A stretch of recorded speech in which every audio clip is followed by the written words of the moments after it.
അങ്ങനെ എൻഗേജ്മെൻറ്റ് കഴിഞ്ഞു. ഇനി ഒരു മാസത്തിനുള്ളിൽ കല്യാണം. കേൾക്കുമ്പോൾ ഒരു മാസം ഉണ്ടെന്ന് തോന്നുമെങ്കിലും ആ ഒരു മാസം പെട്ടെന്ന് പോകുമെന്ന് എനിക്കറിയാമായിരുന്നു. അത് മാത്രമല്ല, എനിക്ക് ലീവ് തീരെയില്ല. സൺഡേയ്സിൽ മാത്രമാണ് ഓഫുള്ളത്. ആ സമയത്ത് വേണം എല്ലാ കാര്യങ്ങളും ചെയ്യാൻ. കല്യാണത്തിൻ്റെ തിരക്കുകൾക്കിടയിൽ ബ്യൂട്ടി പാർലറിൽ പോയി ട്രീറ്റ്മെൻറ്റ് ചെയ്യാനോ ബ്രൈഡൽ ഫേഷ്യൽ ചെയ്യാനോ സമയം കിട്ടില്ലെന്ന് എനിക്ക് ഉറപ്പായിരുന്നു. അതുകൊണ്ട് ഞാൻ വിചാരിച്ചു ബ്യൂട്ടി പാർലർ വീട്ടിലേക്ക് തന്നെ കൊണ്ടുവരാമെന്ന്. അങ്ങനെ കുറച്ച് നാടൻ പൊടിക്കൈകൾ ഞാൻ തുടങ്ങി വെച്ചു.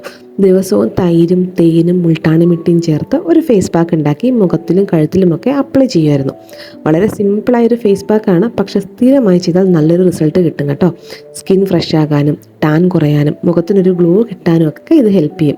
നമ്മൾ പലപ്പോഴും കല്യാണത്തിന് എല്ലാവരും നമ്മുടെ ഫേസും സ്കിന്നും ഒക്കെ ഫ്രഷ് ആയിട്ടും നല്ല ലുക്കിലിരിക്കാൻ വേണ്ടിയിട്ട് ഒരുപാട് പണം ചിലവാക്കി ട്രീറ്റ്മെൻറ്റുകൾ ചെയ്യാറുണ്ട്.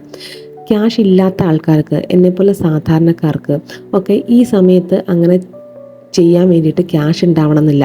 ക്യാഷ് ഇല്ലാത്തവരും സമയം കിട്ടാത്തവരും വീട്ടിൽ തന്നെ ചെയ്യാൻ പറ്റുന്ന ചെറിയ ഒരു പൊടിക്കൈകളാണ് നല്ലൊരു മാറ്റം നമ്മുടെ സ്കിന്നിൽ ഉണ്ടാക്കും കേട്ടോ.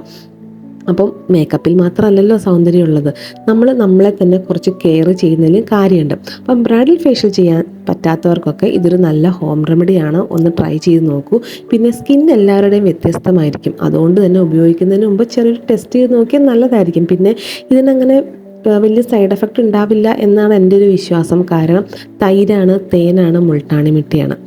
അപ്പം ഞാൻ എൻ്റെ കല്യാണത്തിലേക്ക് വേണ്ടിയിട്ടുള്ള പ്രിപ്പറേഷൻസൊക്കെ സ്റ്റാർട്ട് ചെയ്ത് തുടങ്ങി. ഒരു മാസം ഉള്ളതുകൊണ്ട് തന്നെ ഞാൻ ഇങ്ങനെയുള്ള കാര്യങ്ങളൊക്കെ എല്ലാ ദിവസവും ചെയ്യുമായിരുന്നു. അപ്പം അങ്ങനെ കല്യാണ ദിവസത്തിലേക്കുള്ള കൗണ്ട് ഡൗൺ തുടങ്ങി. ഓരോ ദിവസവും പുതിയ തിരക്കുകൾ, പുതിയ ഒരുക്കങ്ങൾ.